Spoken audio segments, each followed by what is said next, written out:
O professor de Relações Internacionais, Rodrigo Milindre. Professor, eu queria agradecer a presença do senhor aqui hoje. Eu já queria começar te perguntando se essa operação dos Estados Unidos termina com a retirada do Maduro ou pode haver uma escalada ainda maior. Bom dia e obrigada pela participação. Bom dia a todos. A priori, se mantém numa questão operacional para a retirada do ditador Nicolás Maduro. É só ver pelos alvos estratégicos que os Estados Unidos não atacou. Tá?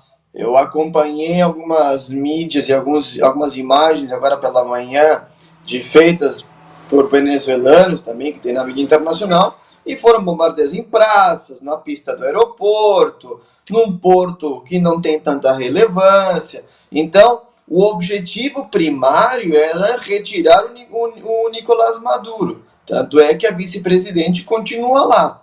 Tá? O grande problema que há é o hiato que se pode produzir em matéria de poder agora. Por quê? Porque já se estão registrando protestos em Caracas a favor dos ataques realizados nessa madrugada pelos Estados Unidos. Então, qual que é o ponto delicado que fica agora? Foi uma incursão muito rápida, precisa, tá? Digo rápida e precisa, pelo tipo dos alvos que foram alcançados, precisa, porque de acordo com o Donald Trump, Maduro e a esposa já foram retirados do território venezuelano, já não estão mais no país, e como a gente pode ver nas imagens, foram em pontos esporádicos muito mais para dar avisos. Tá? O mais complicado agora é o dia seguinte, ou seja, quem é que vai para o Palácio de Miraflores? Quem é que vai comandar? São militares? Não são militares? Porque a gente precisa recordar que também temos outro problema. Grande parte das cadeias de autoridade dentro do governo são militares. Como é que esses militares vão responder? Vão ceder? Não vão ceder? Então, fica uma incógnita um pouco do que o Trump vai falar às 13 horas hoje na coletiva em Mar-a-Lago. Tá? E segundo, como é que ele vai processar em si a aceitação de um novo governo, novas eleições, a posse de Corina, a posse da vice-presidente e assim por diante. Professor, muitas das perguntas aqui nos comentários é como que fica a situação do Brasil e dos outros países aqui da América Latina. A gente teve o pronunciamento aqui, a posição do presidente Lula agora há pouco, condenando esses ataques, mas bem como disse o Fred, ele não citou ali o nome dos Estados Unidos. Como que deve ficar o Brasil no meio de todo esse ataque? Bom, o Brasil muito provavelmente ele assume, aliás, uma postura de um tom destacando o que ele quer sem a necessidade de atacar. Por quê? Porque a inteligência do Exército já vinha informando o presidente Lula sobre um aumento das movimentações no Caribe e principalmente perto da Venezuela, alguns exercícios militares e assim por diante. Tá? Hoje, pelo que eu me preparei antes da entrevista, a fronteira está fechada com a Venezuela. Há um forte efetivo militar na fronteira em Roraima com a Venezuela. Ela tá, nesse momento não passa ninguém. Tá? O comando comando militar do Exército já enviou tropas a mais e não é de agora, tá? Já vem desde o início da escalada. Tá? Obviamente que a Colômbia condenou o ataque, só que nós temos um porém. Tá? A maior parte dos governos, e aí vamos fazer isso de maneira didática para quem está acompanhando. Tá? Se nós tivermos um movimento migratório massivo novamente da Venezuela, ele vai tentar sair por países que falam espanhol, ou seja, vai sair pela Colômbia, vai procurar o Equador, vai procurar e aí na sequência o Peru e assim por diante. Tá? A maior parte desses países hoje estão sendo governados pela direita. Isso abre outro precedente, tá? O fechamento de fronteira. Então, a Colômbia se solidariza, mas a população vai permitir a passagem ou vai fazer pressão no governo Petro para permitir corredores humanitários para a saída desses venezuelanos? Então, a segunda alternativa que fica é o Brasil. Tá? E aí o Brasil já tem uma expertise em matéria humanitária com relação a este evento, porque muitos venezuelanos já cruzaram a fronteira para o Brasil. Entretanto, fica um reforço da segurança em razão de que não é uma cidade, quando a gente fala dessa fronteira, não é uma fronteira grande, não são cidades grandes, e daqui a pouco pode haver uma superlotação com relação a toda a capacidade que o Estado brasileiro colocou lá. E aqui eu falo, a própria Polícia Federal com a documentação, assistência social, sistema de saúde e assim por diante. Tá? Então, pode haver um movimento de fuga no sentido de proteção de alguns venezuelanos para os países da região. Nitidamente, o Brasil desponta como sendo uma dessas primeiras escolhas em razão do acirramento da polarização política na América Latina. Então, por exemplo, nós temos problemas agora entre a fronteira com Chile e com o Peru com relação à passagem desses venezuelanos que querem voltar para a Venezuela. Peru fechou a fronteira, a Argentina está fazendo controles maiores, o Paraguai está fazendo controles maiores, o Equador também está fazendo, Bolívia está com um governo de direita, está com um controle maior. Então, esse grupo vai começar a entrar pro Brasil e vai procurar refúgio aqui em terras brasileiras. Professor, eu queria saber uma pergunta do senhor, voltando para a questão do dia seguinte da Venezuela.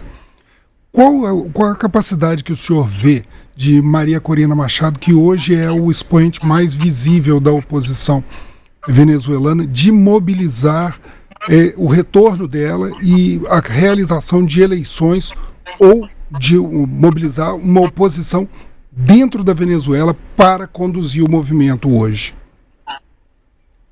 O apoio que ela tem um apoio considerável, mas vai depender muito nesse dia depois, não somente como é que ela pode voltar, mas sim o que vai ser feito com o resto do governo. Porque uma coisa que a gente precisa explanar: saiu Nicolás Maduro, mas vice está ali, ministros estão ali.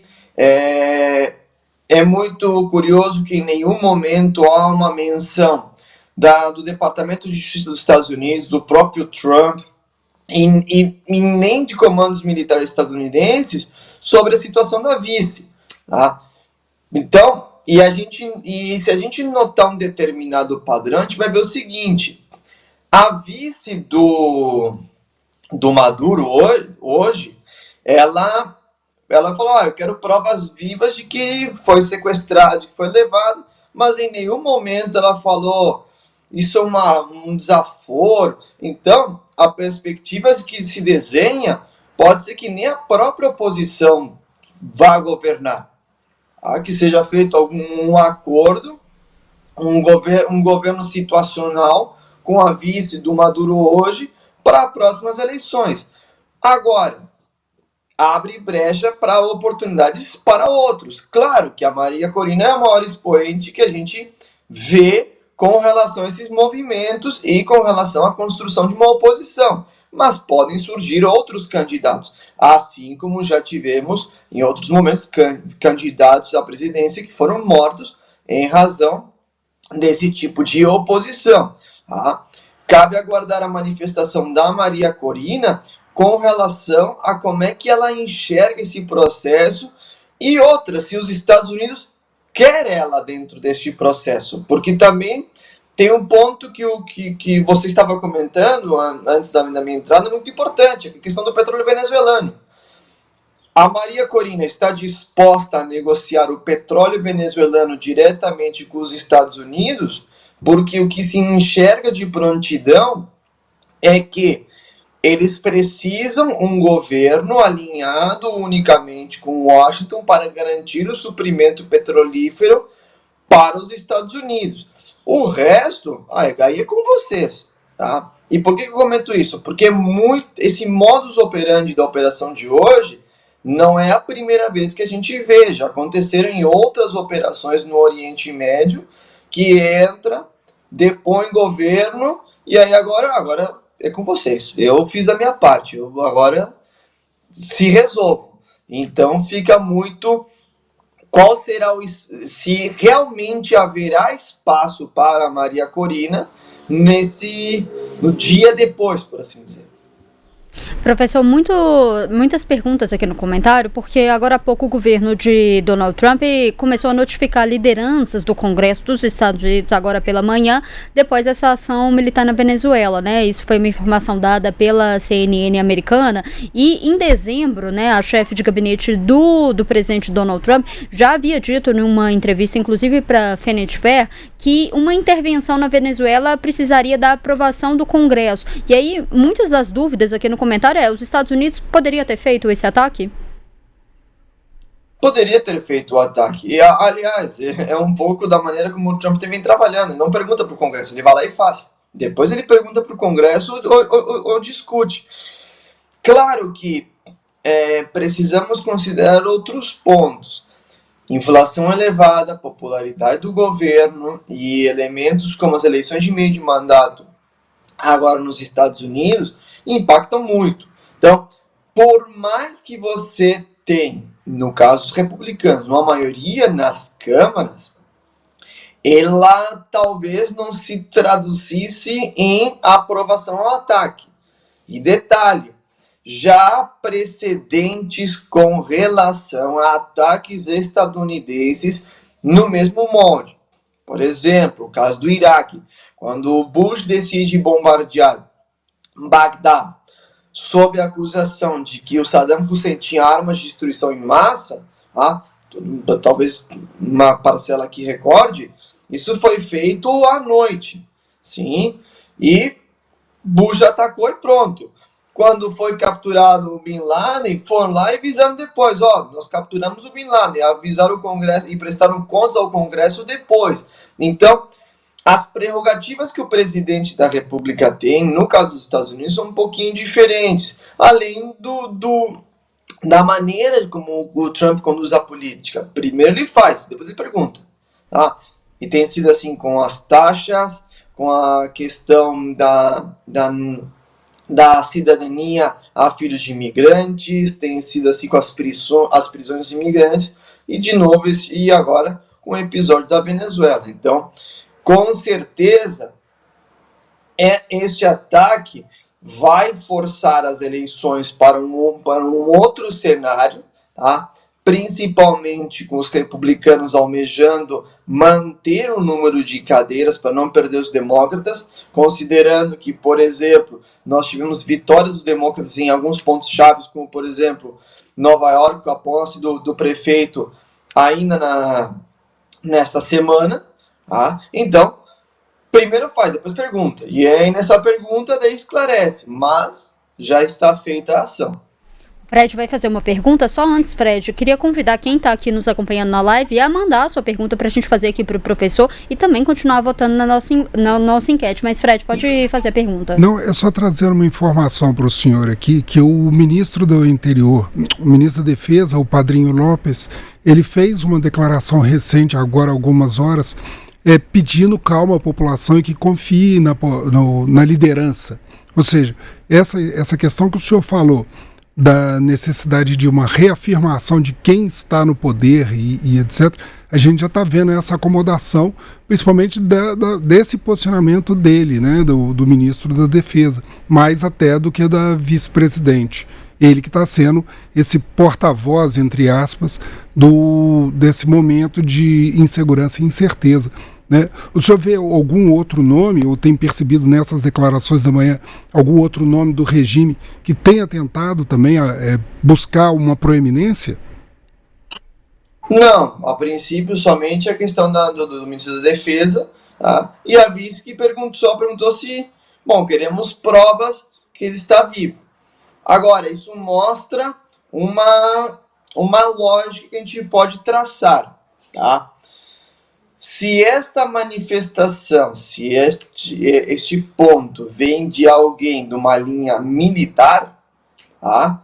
Isso significa que há uma clara movimentação dos militares venezuelanos com relação ao posicionamento do governo. Tá? Então, um cenário hipotético, o ministro da Defesa assume o poder.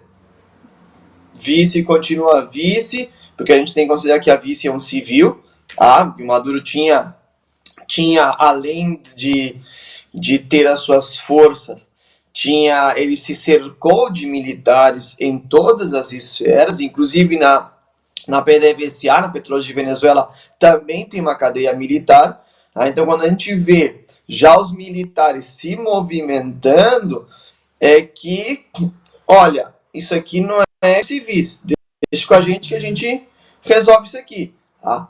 E aí depende como vai ser feita essa negociação entre militares venezuelanos com o Trump. Se isso vai ser feito de militares para militares em relação ao comando militar do Sul, ou se o Trump vai negociar direto com os militares, porque pode acontecer algum tipo de anistia, algum tipo de ajuda e assim por diante, e sossega todo mundo e mantém um governo militar que seja alinhado aos Estados Unidos. Então, dá para ver que não foi algo uma comunicação enérgica nos moldes de outras situações, mas sim algo mais sutil.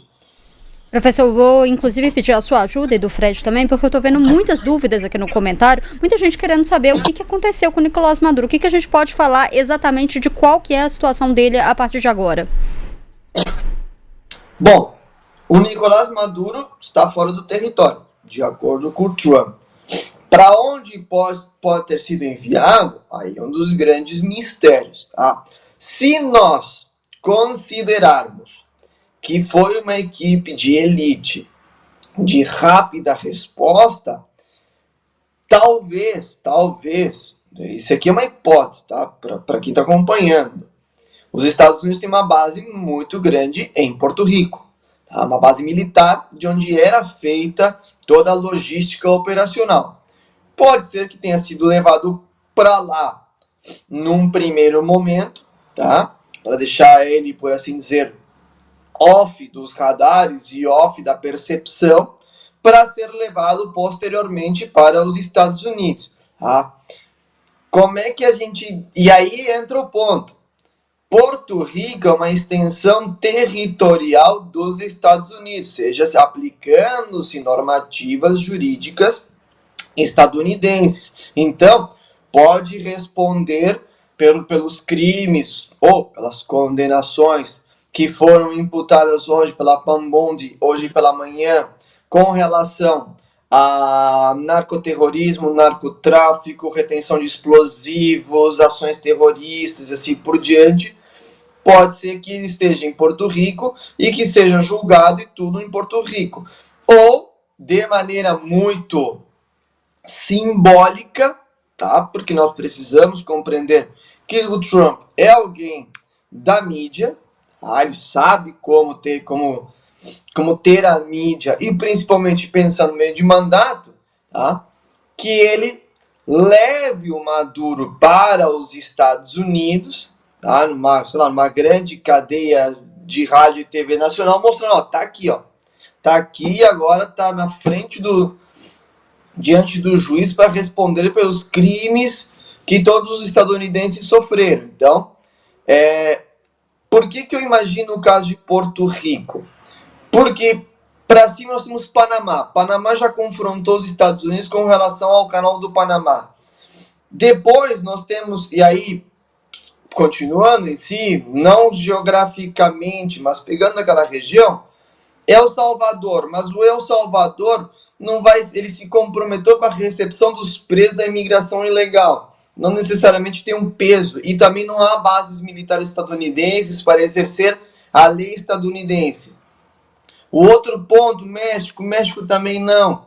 Porque o México está em negociar tarifa, ele tem feito uma cooperação com os Estados Unidos, foi feita uma operação recentemente com relação à captura de narcotraficantes e propriedades, então o México não ia se arriscar. Por isso que a alternativa de Porto Rico acaba sendo o ponto mais, por assim dizer, óbvio dentro da nossa hipótese de onde hoje poderia estar Nicolás Maduro. Ademais de que não teria a pressão internacional em dizer que há uma violação de direitos humanos, que foi trasladado para um lugar onde há cerceamento da lei e assim por diante, porque é território estadunidense. Então seria a mesma coisa de que, sei lá, movesse hoje, sei lá, vamos supor que aqui no Brasil, amor para Fernando de Noronha, ainda está em território brasileiro, lei brasileira, assim por diante. Então, só para ficar didaticamente para quem está acompanhando.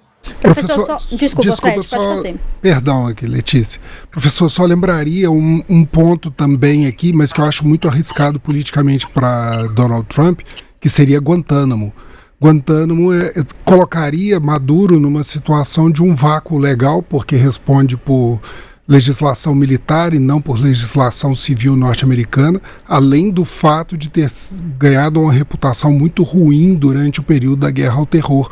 Então ele ser levado para lá politicamente poderia criar um ônus para Donald Trump. Mas a gente não pode esquecer que existe essa base nessas condições, né, que é considerado oficialmente território norte-americano, mas que responde por um sistema legal diferente, né? Tanto é por isso que lá foi colocado os presos do 11 de setembro. E só uma coisa, professor, eu estava vendo aqui das acusações contra Nicolás Maduro, que a Pam Bond falou mais cedo, né? Provavelmente, se ele for julgado nos Estados Unidos, ela apontou aqui o tribunal no Distrito Sul de Nova York, né? Onde ele foi acusado, aí, como o senhor bem notou, né? Conspiração por narcoterrorismo, conspiração para importação de cocaína, posse de artefatos de destruição, conspiração para posse de artefatos de destruição contra os Estados Unidos. Então isso daí daria para ele realmente assim aquele caráter de inimigo do Estado, né? Que daí ele entraria quase que de novo, numa lógica midiática de salvamos os prendendo e julgando e condenando Maduro, nós estamos agora salvando os Estados Unidos. Porque vamos lá, é um dos pontos que também que não está na declaração dela, mas era uma alegação que o Trump destacava, é que grande parte dos recursos de fentanil que chegavam nos Estados Unidos eram via Venezuela.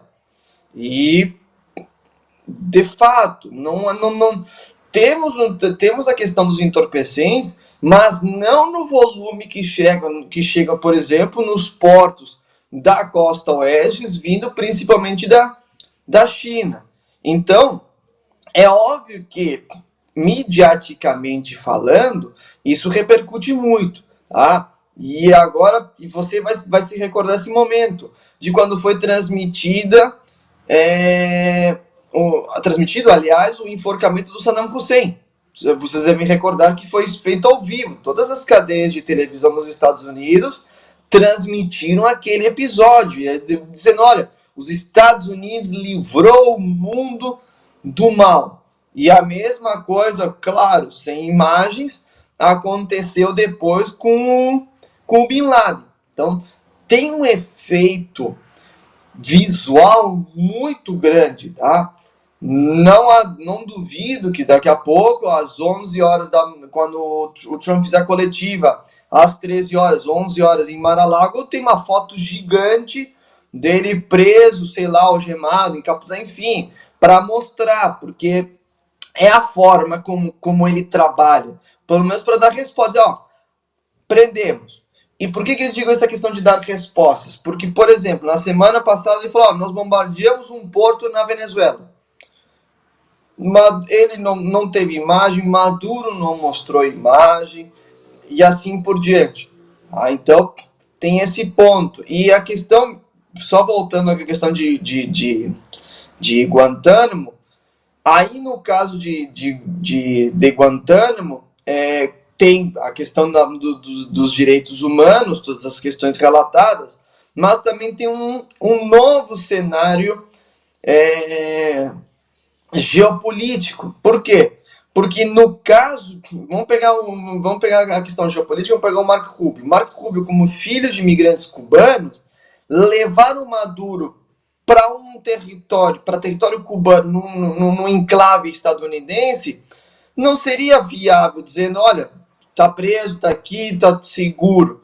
E considerando que estão levando um líder autoritário para uma ilha liderada por outro autoritário. Então não faria muito sentido, por isso, muito bem colocado por você, a retirada de Guantánamo do cálculo de local. Professor, só uma última pergunta para o senhor. O Ministério das Relações Exteriores da Rússia fez um comunicado, né, e se manifestou exigindo um esclarecimento imediato sobre a localização do Maduro e declarou, né, o governo russo está extremamente alarmado com os relatos de que os Estados Unidos retiraram a força do país. E aí a pergunta que eu quero fazer para o senhor tem alguma possibilidade de intervenção da Rússia para a Venezuela, até mesmo com um armamento ali, reeditando ali um conflito de Guerra Fria? Não, porque não é a maneira que a Rússia gosta de trabalhar, tá? Vamos fazer um pequeno resgate na história, até para sintetizar e a gente conseguir didaticamente explicar para quem está nos acompanhando. Em 2 de abril de 1982, quando a Argentina invade as ilhas, invade não, porque são dela, busca recuperar as Ilhas Malvinas, a União Soviética já tinha prestado um certo apoio via espionagem e satélites para a Argentina. Tá?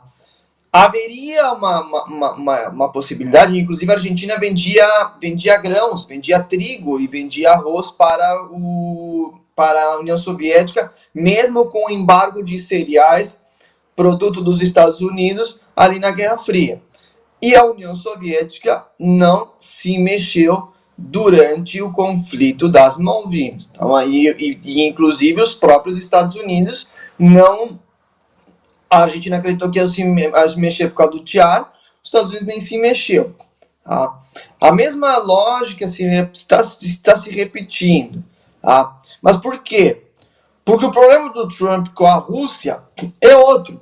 A Venezuela é questão pequena, tá? Porque a preocupação com a Venezuela é petróleo. Então a Rússia vai condenar, a China vai condenar, tá? E inclusive a China deve emitir uma nota, já saíram algumas informações, mas Pequim vai condenar nos mesmos moldes que os demais países estão fazendo, mas não vai conceder ajuda ou vai iniciar uma nova guerra, assim por diante, tá?